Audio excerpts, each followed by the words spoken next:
누가복음 말씀 봅니다. 누가복음 6장 38절 한 절 말씀 봅니다. 누가복음 6장 38절 말씀, 여러분 잘 아시는 말씀, 저와 여러분이 합독하겠습니다. 100쪽에 나와 있습니다. 신약 100쪽. 누가복음 6장 38절입니다. 우리 같이 읽겠습니다. 주라, 그리하면 너에게 줄 것이니 곧 후이되어 누르고 흔들어 넘치도록 하여 너에게 안겨주리라. 너희가 헤아리는 그 헤아림으로 너희도 헤아림을 도로 받을 것이니라. 아멘. 오늘 7월 한 달 제목은 후함의 성품을 취합시다 라는 제목으로 말씀 함께 나누기 원합니다. 어느 마을에 사랑이 많은, 구제를 잘하는, 예수 잘 믿는 농부 한 명이 있었다고 합니다. 그 농부는 뭘 잘했냐면은 다른 사람 돕는 이 구제와 섬김을 잘했다고 해요. 그래서 자주 자기가 갖고 있는 그런 재산과 또 갖고 있는 것을 털어서 주변에 있는 사람들에게 잘 나누어 줬대요. 그런데 잘 나누어 주고 베푸는데, 많이 베푸는데 부족해지지 않고 오히려 그 농부가 더 부유해지는 거예요. 그것을 가만히 지켜보던 친구들이 이상히 여겨서 도대체 그렇게 많이 나누어 주는데 어떻게 그렇게 더 부유해지냐, 무슨 비결이 있냐라고 물었답니다. 그러니까 그 사랑이 많은 잘 믿는 농부가 뭐라고 대답했냐면, 오늘 본문에 나오는 것처럼 내가 베풀고 섬기는, 헤아리는, 다른 사람을 헤아리는 방법이 있고 하나님이 우리를 향해서 헤아리고 베풀어주는 방법이 있는데, 나는 나의 헤아림으로 다른 사람을 이렇게 도와주고 섬기지만은 하나님은 하나님의 헤아리심으로 나에게 갚아주시는데, 나의 헤아림보다, 내가 베푸는 것보다 하나님의 베푸는 게 더 크시기 때문에 내가 베풀수록 나에게 더 큰 은혜가 임한다네, 그런 이야기를 했다는 것이죠. 사랑하는 성도 여러분, 이 7월 한 달 하나님의 성품인 이 베푸는 은사 따라 여러분이 주는 인생, 주는 자가 복되다고 했잖아요. 주고 베풀고 나누는 복된 저와 여러분의 삶이 다 되시기를 예수 이름으로 축원합니다. 그러면 이게 여기 나오는 오늘 본문에 나오는 주라, 그리하면 받으리라 했는데, 이렇게 후함의 성품이 도대체 어떤 뜻일까요? 어제 우리가 당회도 나눴지만은 후함이란 이런 뜻이라고 합니다. 넘겨주십시오. 후함의 반대말은 인색함이에요. 그래서 인색한 사람 진짜 인색하죠. 후한 사람은 후해요. 근데 이제 이걸 가만히 이 뜻을 살펴보면 무슨 뜻이냐? 첫 번째는 이 후하기 위해서 뭐 돈이 넘쳐나서 후한 사람은 없어요. 자기가 갖고 있는 유한한 자원을 잘 관리해가지고 잘 검약하고 잘 절약하고 이렇게 해서 자기에게만 쓰는 게 아니고, 그런 사람들의 특징은 아낌없이 필요한 사람에게 나누어 준다는 거예요. 그런 사람들의 특징은 재투자를 잘한다는 거죠.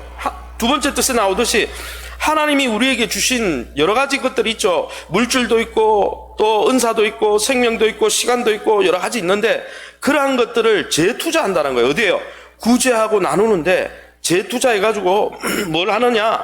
하나님의 본질인 사랑을 드러내 보여주는 사람들이라는 거예요. 그런 사람들을 하나님은 주라, 그리하면 받으리니 흔들어 넘치도록 부어주리라 하신다는 것이죠.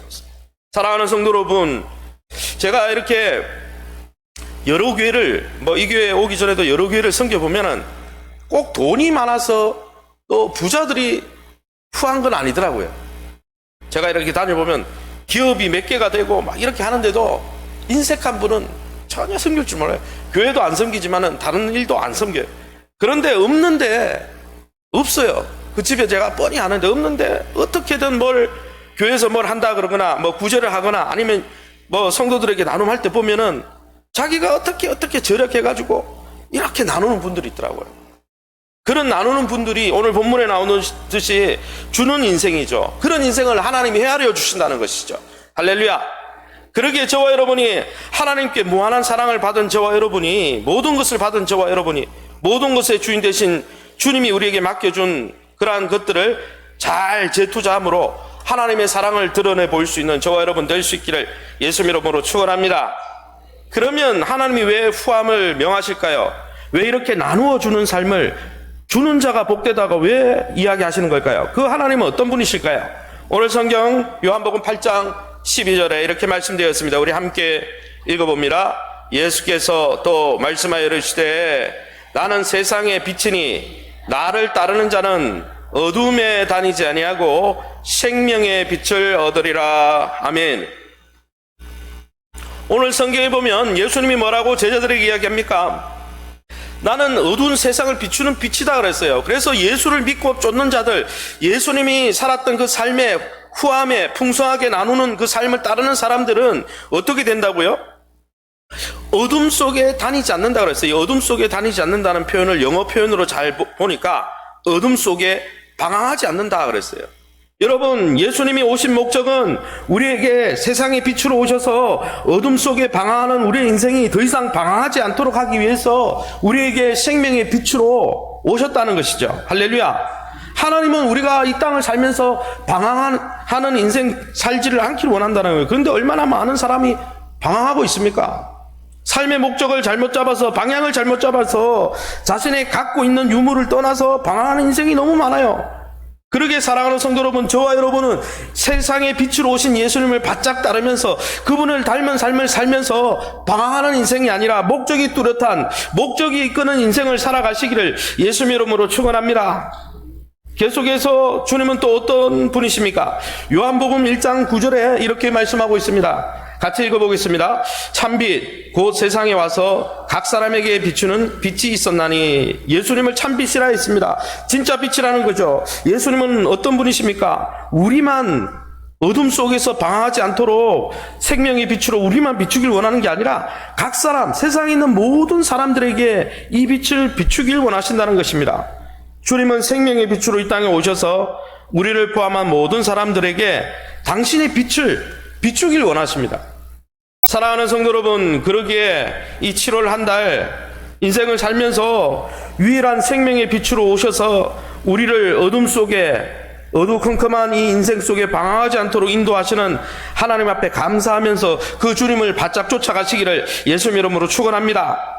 더불어서 우리만 그 은혜를 누린 게 아니라 그 빛을, 그 참빛이신 예수님이 각 사람에게 비추길 원하시잖아요. 우리의 삶과 인격과 우리의 인생을 통해서 다른 사람에게 생명의 빛을 비추기를 원하신다는 것이죠. 그러기에 그 주님 앞에서 하나님, 내 인생을 통해, 내 성품을 통해, 내 인격을 통해 주님의 생명의 빛을 비추어 다른 사람들도 방황하지 않도록 그들에게 생명의 빛을 비추게 해달라고 기도할 수 있는 저와 여러분 다 될 수 있기를 예수님 이름으로 축원합니다. 그러면 이런 빛을 비추어서 어둠 가운데 헤매지 않길 원하시는 하나님을 모신 우리가 어떤 삶을 살아야 됩니까? 그 빛이란 어떤 것입니까?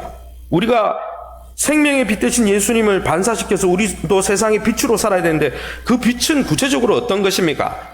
에베소서 2장 10절에 이렇게 말씀하고 있습니다. 우리가 함께 읽어봅니다. 우리는 그가 만드신 바라 그리스도 예수 안에서 선한 일을 위하여 지으심을 받은 자니 이 일은 하나님이 전에 예비하사 우리로 그 가운데서 행하게 하려 하심이니라. 아멘. 이 본문에 보면 예수 안에 있는 자마다 어제 우리 목사님이 이야기한 것처럼 새로운 피조물, 새롭게 창조되었다는 거죠. 새로 지음을 받았다 그랬습니다. 하나님이 예수 안에 있는 사람들을 새롭게 빚으십니다. 할렐루야. 그러면 무엇을 위해서 빚으셨다 했습니까? 선한 일을 위해서 빚으셨다 그랬어요. 사랑하는 성도 여러분, 예수를 믿고 우리는 이제 선한 일, 착한 일을 위해서 지으심을 받았습니다. 할렐루야. 이 일을 위해서 예수님이 예정하시고 선택하시고 또 그 뜻을 이루기 위해서 예수님을 보내시고 예수님의 십자가 보혈과 또 그 부활의 권세를 통해서 우리가 이제는 선을 행하는 자, 그 선한 빛을 드러내는 자로 우리를 세워주셨다는 것입니다. 여러분, 그러면 그 선한 일이 무엇이겠습니까? 그 하나님을 닮아서 섬기는 그 선한 일이 무엇이겠습니까? 사도 베드로가 베드로전서 2장 12절에 이렇게 말씀하고 있습니다. 제가 읽어보겠습니다. 너희가 이방인 중에서 행실을 선하게 가져 너희를 악행한다고 비방하는 자들로 하여금 너희 선한 일을 보고 오시는 날에 하나님께 영광을 돌리게 하려 함이라. 에베소서 2장의 사도 바울만 선한 일을 위해서 지음받았다고 말하지 않고 베드로전서 2장 12절에 사도 베드로도 우리에게 말씀합니다. 이방인들에게, 믿지 않는 자들에게 우리의 선한 삶을 통해서 하나님 앞에 돌아오게 하려고, 그것이 바로 빛이죠. 빛을 비추는 삶이죠. 선을 행하는 삶, 영예롭고 탁월한 삶을 살면서 우리의 삶을 통해, 우리의 인격을 통해 어둠 속에 방황하는 그들이 생명의 빛 대신 예수님의 빛을 발견하고, 우리의 인격과 삶을 통해, 우리의 입술을 통해, 또 우리의 증거를 통해 선한 빛을 보고 하나님 앞에 나오게, 돌아오게 하려고 하나님이 우리를 세워놓았다는 거예요. 우리를 구원했다는 것입니다. 그러면 구체적으로 이 선행이 뭘까요? 이 선한 일이 뭘까요? 계속 선행을 행하라 하는데, 착한 일을 행하라고 하는데, 사도 바울이 성경이 이야기하는 선행은 무엇입니까? 생명의 빛을 비추는 선행은 무엇일까요? 디모데전서 6장 17절 18절 우리가 함께 읽고 우리가 말씀을 정리하도록 하겠습니다. 우리 함께 읽겠습니다. 같이 읽습니다. 내가 이 세대에서 부한 자들을 명하여 마음을 높이지 말고 정함이 없는 재물에 소망을 두지 말고 오직 우리에게 모든 것을 후히 주사 누리게 하시는 하나님께 두며 선을 행하고 선한 사업을 많이 하고 나누어 주기를 좋아하며 너그러운 자가 되게 하라. 아멘. 이 본문에 나오는, 이 본문에 사도 바울이 이 디모데 아들 디모데에게 에베소 교회를 목회하면서 이런 거를 권면해라 이렇게 이야기하면서 무엇을 이야기합니까? 마지막 세대가 되면 물질을 사랑하고 하나님 사랑하지 않고 인색한 세대가 오는데 뭐라고 했습니까? 재물에 소망 두지 말고 어떤 하나님요? 모든 것을 후히 주시는, 후히 주사 누리게, 이게 후함이죠.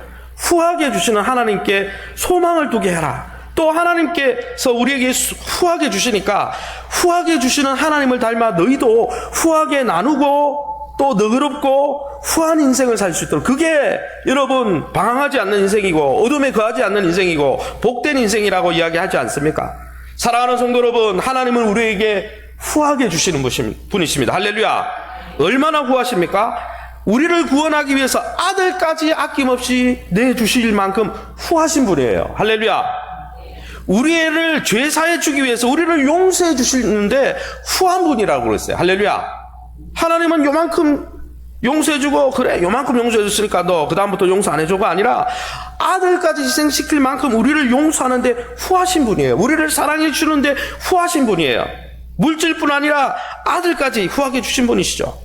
그런 하나님을 믿는, 그런 생명의 빛 대신 하나님을 믿는 우리가 세상 가운데 어둠 속에 거하지 않고 방황하지 않으려면 어떻게 살아야 될까요?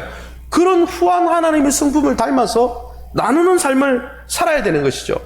현대인들이 움켜쥐고 자기 중심성에 빠져서 자기만을 위해서 살아가려고 여러분 인색하게 살아가니까 행복합니까? 현대인들이 행복하지 않잖아요. 여러분, 정신과 상담을 얼마나 많은 사람들이 받는지 모른다고 합니다. 한 80% 이상의 현대인들이 상담을 받는데요. 왜요? 다 정신병을 앓고 있는 거예요. 왜 그렇습니까? 왜 그렇습니까? 야박한 인생을 살면서, 가혹한 인생을 살면서 너그럽고 관대하고 관용하고 후히 베풀고, 하나님은 그러한 삶을 살도록 우리에게 영양분을 공급해 주시는데 그 은혜를 우리가 동일하게 살지 못하니까 우리가 우리의 인생을 찌르는 거죠. 사랑하는 성도 여러분, 하나님은 지금도 아들까지 아낌없이 내어주시면서 우리를 사랑하는데 후하신 분입니다. 그런 하나님을 본받는다면 우리 또한 물질을 베풀어 선한 사업을 행하는데 여러분 후회해야 하는 것이죠. 더불어서 어떻습니까? 다른 사람을 주님처럼 용서하고 사랑하는데도 후회해야 된다는 거예요. 사랑하는 성도 여러분, 저와 여러분이 물질을 베풀어 섬기는 일뿐 아니라 사랑하고 용서하는 일에도 후한 인생, 그래서 여러분의 인생도 살아나고 여러분의 그 후한 또 덕을 받은 사람들도 살아나는 복된 인생 사시기를 예수님 이름으로 축원합니다. 그래서 마지막으로 요 본문 요것만 읽고 같이 기도하길 원합니다. 그러면 후한 인생을 살기 위해서 어떻게 해야 됩니까? 1 하면 같이 읽어보겠습니다. 1 같이 읽습니다. 가진 것을 나누어 쓰겠다. 2 주기 위해 절약하겠다. 3 베푼 것에 대해 어떤 보답도 바라지 않겠다. 4. 시간과 재능을 아낌없이 내주겠다. 5. 다른 사람의 좋은 점을 칭찬하겠다. 여러분, 나누어 쓰려면 두 번째 나온 대로 절약해야 됩니다. 내 밑에 쓰는 걸 좀 줄여야 나눌 수 있습니다. 그죠? 일용할 양식을 주신 하나님 앞에 나를 위해 다 쓰겠다가 아니라 내가 잘 절약해서 나누어 줄 수 있고, 또 세 번째 있는 부분도 중요한 것 같아요. 내가 나누었는데 어떤 사람이 나한테 감사를 표현하지 않는다, 나한테 보답하지 않는다, 그러면 계속 나눌 수가 없어요. 생색내게 되는 거죠. 그래서 여러분, 우리가 나눌 때는 보답을 기대하면 안 돼요. 그냥 나누어 주는 거예요. 주님처럼 그냥 나누어 주는 거예요. 그리고 물질만 나누어 주는 게 아니죠. 시간과 재능도 나누어 줄 수 있는 것이죠. 또 여러분, 우리가 물질만 나누어서 풍성하게 베푸는 게 아니고, 한번 따라합시다. 감사와 칭찬과 용서에 후한 사람이 됩시다. 예, 어떤 사람을 보면 불평하는데 후한 사람이 있어요. 막 불평하고 비난하는데 얼마나 후한지 몰라요. 막 그 사람 옆에 가기 싫어요. 왜? 계속 불평하니까. 근데 어떤 사람은 공동체에 대해서, 가정에 대해서, 자신의 상황에 대해서 감사하고 긍정적이고, 그런데 후한 사람이 있어요. 그런 사람 옆에 가면 계속 감사가 후하더라고요. 칭찬이고. 그런 사람 옆에 가고 싶어요. 그렇지 않습니까? 그러기에 이 7월 한 달 하나님이 여러분을 어디에 세우시든 간에, 여러분의 가정이든 여러분의 기업이든 교회든 칭찬과 감사와 용서의 후한 인생 되시기를 예수님 이름으로 축원합니다. 더불어서 여러분에게 주신 시간과 재능과 물질을 꼭 교회를 통해서 또 주변에 꼭 필요한 곳이 있다면 그들에게 나누어 줌으로 하나님이 후하게 갚으시는, 흔들어 넘치도록 되어 주시는 놀라운 인생 사시기를 예수님 이름으로 축원합니다. 이 시간에 우리 합심해서 기도하기 원합니다. 첫 번째 기도할 것은 후함의 인생을 놓고 기도합시다. 그 다음 장면 넘겨주세요. 후함의 보상이 있는데 줄수록 행복해진다고 합니다. 하나님, 내가 나누고 베풀면서 내 인생을 나누고 베풀고 감사와 칭찬을 나누면서 나도 더 행복해지고 기뻐지는 복된 인생 살게 해달라고. 더불어서 또 두 번째는 후하게 사는 사람들에게는 좋은 관계가 만들어진다고 했습니다. 물질적 유익보다 나누고 베풀면 그 사람과 좋은 관계를 만들 수 있어요. 하나님, 우리 교회와 우리의 인생이 주는 인생, 정말 흘려보내는 인생, 그래서 세상의 축복의 통로가 되는 인생 될 수 있게 해달라고 이 후함의 성품을 놓고 우리 합심해서 통성으로 기도합니다.